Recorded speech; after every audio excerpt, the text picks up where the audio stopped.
in this lesson, we will tweak the movements of the upper arms. The exciting thing is, once we're finished with one arm, we can transfer our values to the opposite arm. We simply want to mirror the result, and it will be done much faster that way. So I'll go ahead and show you how to do that, but let's go ahead and focus our attention on the right arm. Now, in the side view, the arm looks great. However, in the front view, the arm needs a bit work, because just taking a look at its swinging back and forth, it is clear that the arc is not the best here.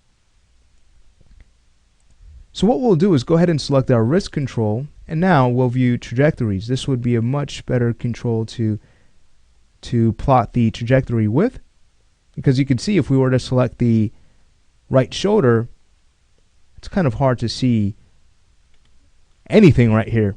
So again, going to our wrist, now we have a better idea of the flow as this arm rotates back and forth. So when the character is swinging his arm down, when the arm is moving back and we move into the down position, the arm is actually going to move closer into his body. So let's go ahead and grab the right shoulder, grab our rotation manipulator, and just go ahead and rotate in to the body a bit more in the y-axis. Now when the arm is swinging forward, on our next down position, frame 11, we're going to want the arm to swing out. So I'll just go ahead and bring that out a bit. When we select the wrist control, now we're getting a much better arc. We can go ahead and play this back. That looks fantastic. Alright, but we have some cleanup work to do, and it won't take much time at all. Let's go ahead and select the right shoulder again and move over to our curve editor. So we'll start with our z-axis. We can get rid of the keys on 4 and 11. Alright, that was quick. Let's go to our x-axis and do the same thing. Okay, now for the y-axis, this is another very simple tweak. We can go ahead and select the key on frame 8, delete that, and now we just need to smooth out the keys on 1 and 15. So we know how to do that as well. We can always set our tangents to smooth, hold down Control and start to drag these so we have a very smooth result, and then we'll use set tangents to spline to bring back our tangent handles. Alright, so instantly you can see we've taken care of the right shoulder. Beautiful stuff. Alright, so we no longer need to view its trajectory. We can go ahead and work on transferring this to the opposite arm. So we have an idea of how this is done. We'll use the dope sheet. So with the right shoulder selected, we'll right click and grab our curve editor, head over to the editor menu and switch that to the dope sheet. Okay, from there we'll go ahead and find the zero Euler track, and we'll select our time from 1 all the way to 15, and let's make sure we go to 15. We don't want to go to 14. You can see with 14 it almost looks like we grabbed that last key, but we're not quite getting the entire range. So we'll just slide over to 15, and once all of these are highlighted, we can now choose copy time. Okay, let's go ahead and grab our left shoulder. We'll grab the zero Euler track, and now we can use paste time absolute. Alright, so our work is done. Just joking. That looks pretty hilarious. So who knew we were going to animate a fight cycle? Alright, so let's go ahead and finish this animation. We can head back over to the track view, and what we want to do is go in and flip the Y and the Z axes.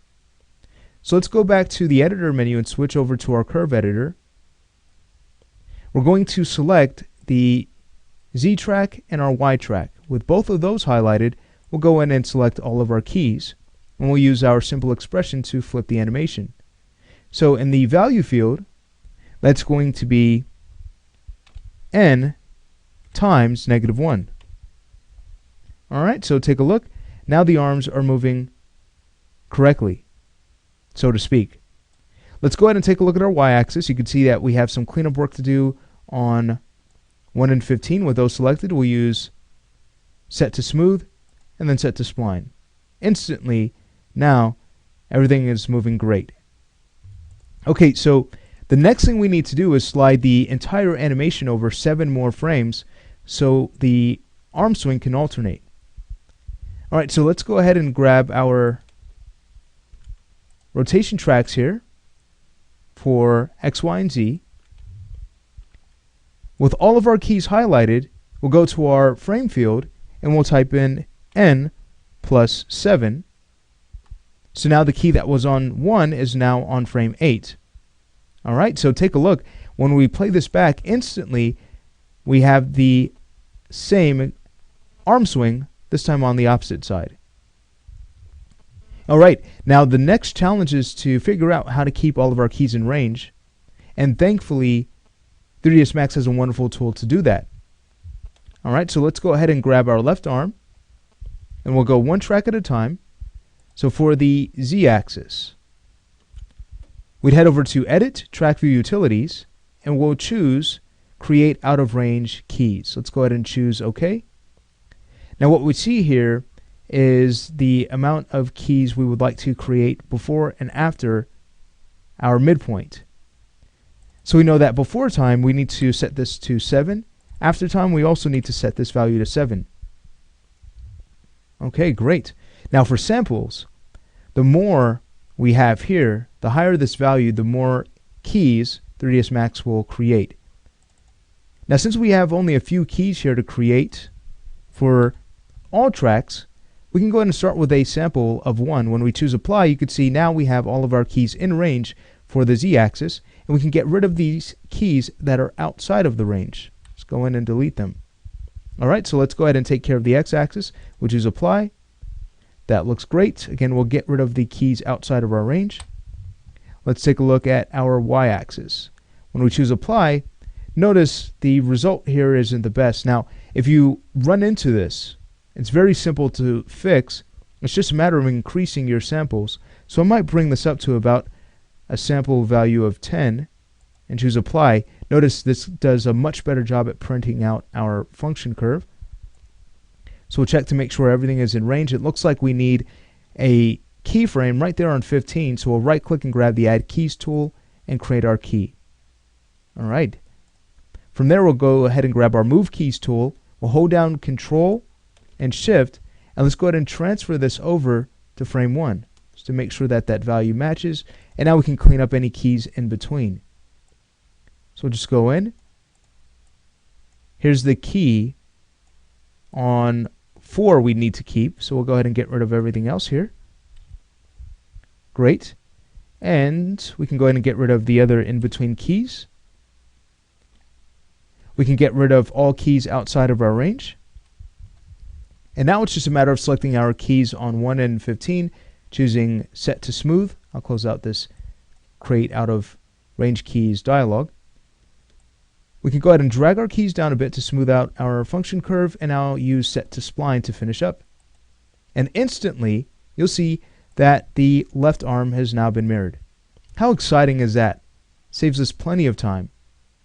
Now, if your FK controls are already mirrorable, and that when you rotate in one direction on one side, you get a mirrored result on the opposite side, well then, you don't have to worry about flipping your values. You just need to make sure your time is offset, and then you could use the Create Out of Range Keys dialog to make sure your keys remain in range. Alright, but since we're dealing with controls that are oriented to the world, we would need to do that extra step of flipping our values. So that's exciting. The arms are just about finished. We need to add some follow through to the forearms and the wrists, and then we'll go ahead and also make sure that we love the fluidity of everything else. And then at that moment, once we OK the run, we're then ready to learn how to translate it forward.